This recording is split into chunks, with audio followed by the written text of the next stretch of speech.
2 Samuel chapter 5, the lame and the blind. This is, because of this incident here, this is where the idea began, that the lame and the blind were not allowed to enter the temple.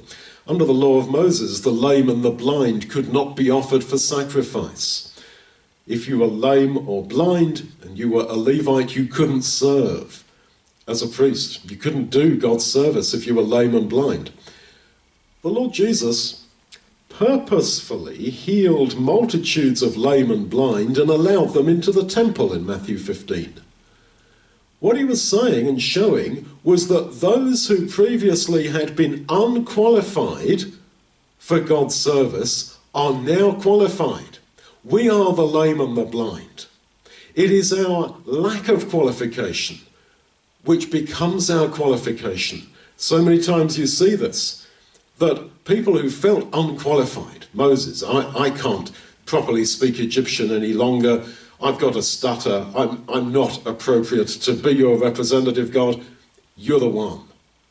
The prophets often begin their ministry by resisting God's call. Not me, I'm too young. No, somebody else please, not me. It is that sense that, who am I to serve God? I'm disqualified on this or that and the other. There's your qualification. This is how God works. We then are the lame and the blind who are now allowed to serve in the temple, as it were.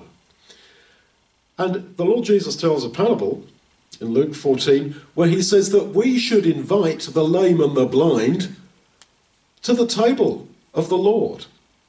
In other words, because we experience that and we feel that as felt experience, that I who am so unqualified have been accepted as God's servant, you reflect that felt experience to others.